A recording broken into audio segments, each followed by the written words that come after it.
¡Hey! ¿Qué es lo que, capitanes? Nuevamente por acá trayéndoles nuevo contenido, señores, nuevo video, claro que sí. Y el día de hoy vamos a hablar de la historia del lanzador Hideki Irabu. Si usted no se acuerda quién es este lanzador, no se preocupe porque la historia se la voy a contar de inmediato. Así que sin más, ¡vamos al mambo! Antes de iniciar, como siempre, pedirte que te suscribas, que es like, que comentes, que compartas esta historia con todos tus amigos cercanos. ¿Para qué, mi pana? Para que cada vez crezca más la comunidad. Señores, Hideki Irabu, ex lanzador de los Yankees de Nueva York, de los Mulos del Bronx, tuvo una de las carreras más infames en las grandes ligas. Y tú te preguntarás, ¿por qué, capitán? Bueno, tranquilo que ya te lo cuento. Tras ser un lanzador duro y dominante en Japón, Irabu nunca pudo repetirlo en el extranjero. Aunque formó parte de varios equipos de las series mundiales con los Yankees, nunca fue capaz de rendir con regularidad en los grandes escenarios. Esto le valió duras críticas de los aficionados, los medios de comunicación e incluso el propietario de los Yankees, el siempre famoso George Steinbrenner. Eso acabó convirtiendo a Irabu en una de las historias más tristes del deporte. Se burlaban constantemente de sus fracasos en el campo, lo que le llevó por un camino de comportamiento destructivo. Esto le llevó a quitarse la vida en el año 2011, ya que nunca encontró un lugar adecuado para sí mismo en el mundo. Esta es la devastadora historia de la carrera de Irabu y una mirada al impacto que un deporte puede tener en un atleta profesional.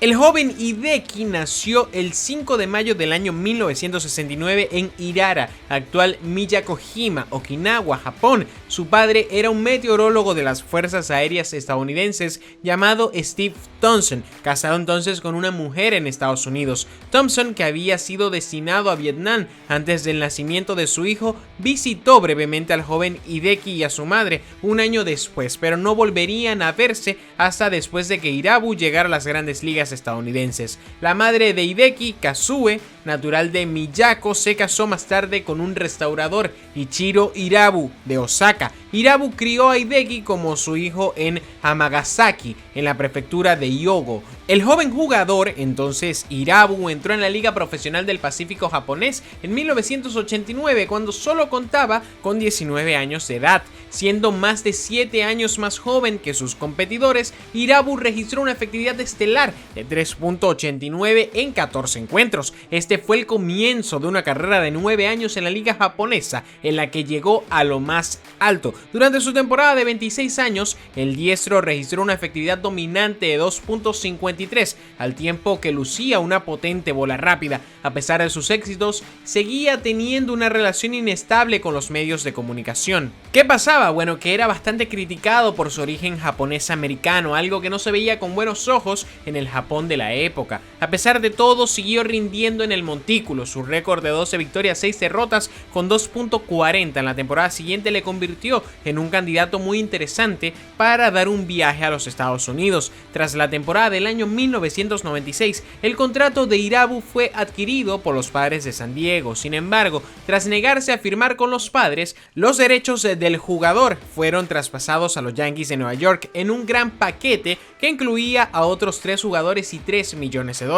El descuido del acuerdo llevó a la creación del sistema de traspaso que dio lugar a las guerras de ofertas entre los equipos en la Major League Baseball que se ven hoy en día. Cuando por fin se calmaron las aguas, Irabu firmó un contrato de 4 años por valor de $12.8 millones para unirse a los Mulos del Bronx, vigentes campeones. Entonces entró en la Major League Baseball con grandes expectativas a su alrededor. Apodos como el Nolan Ryan japonés o el Roger Clemens japonés pusieron el listón muy alto para él, incluso antes de lanzar un solo lanzamiento en las grandes ligas. Los Yankees, conocidos por su implacable afición, también esperaban más, y es que es normal ya que habían sido campeones de la Serie Mundial. Entonces Hideki comenzó su carrera en las ligas menores con 6 encuentros como titular, en los que consiguió un destacado promedio de carreras de 2.32 puntos. Debutó en las grandes ligas el 10 de julio, permitiendo solo 2 carreras en 6 entradas y 2 tercios. Sin embargo, este sólido comienzo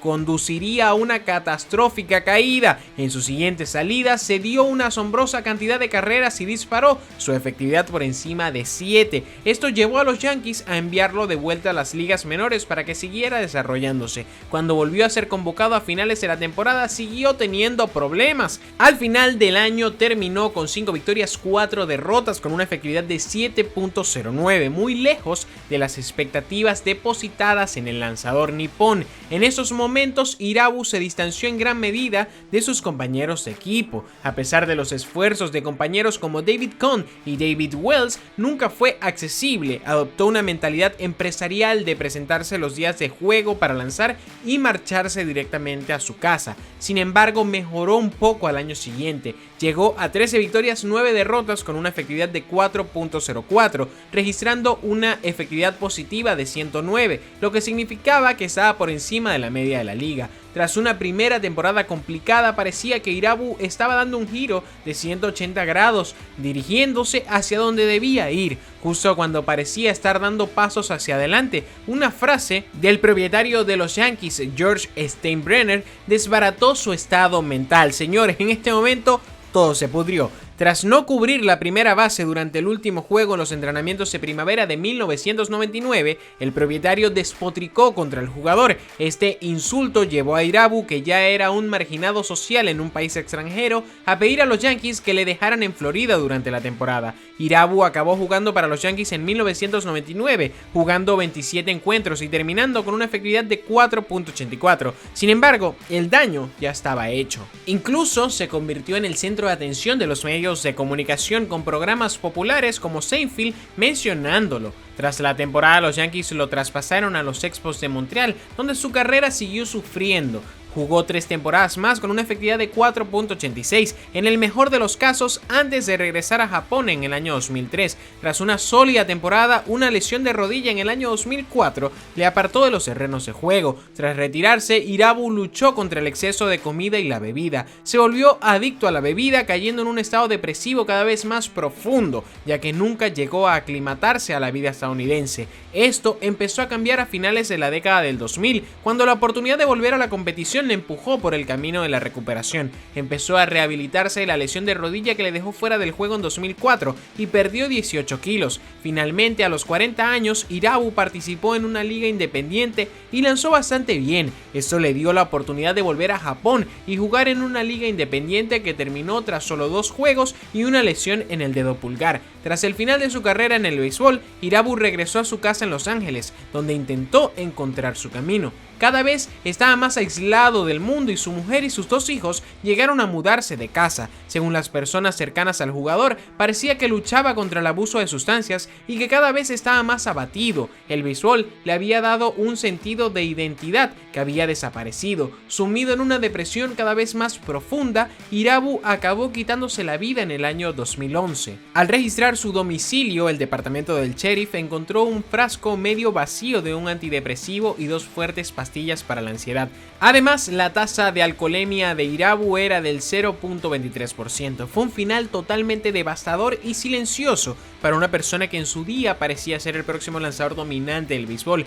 Nunca encontró consuelo ni en Japón ni en Estados Unidos, lo que hizo que se sintiera condenado al aislamiento y apartado totalmente del mundo. También sirve como recordatorio de los peligros a los que se enfrentan los deportistas profesionales por parte de los aficionados, los medios de comunicación e incluso los propietarios de equipo. Y si lo extrapolamos, también podemos ver que los comentarios negativos dirigidos hacia personas públicas son un problema cada vez más frecuente en la sociedad actual, especialmente en las redes sociales. Es importante reflexionar sobre este tema y comprender las consecuencias que pueden tener estos comentarios negativos. En primer lugar, es importante recordar que las personas públicas también son seres humanos con sentimientos y emociones. Aunque eligen una carrera en la que están expuestos a la opinión pública, eso no justifica el acoso o difamación. Los comentarios malintencionados pueden tener un efecto negativo en el autoestima y la salud mental de estas personas, así como en su capacidad para desempeñar su trabajo. Tenemos infinidad de casos, desde youtubers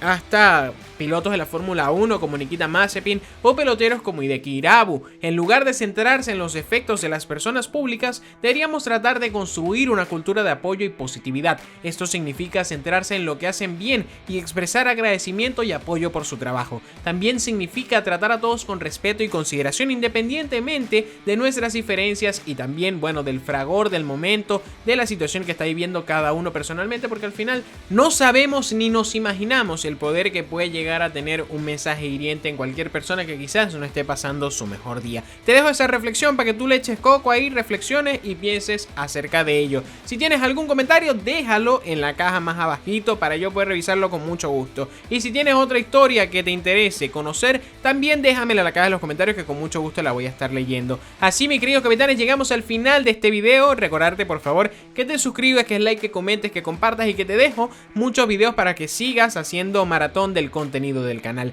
Te habló tu amigo el capitán, nos vemos.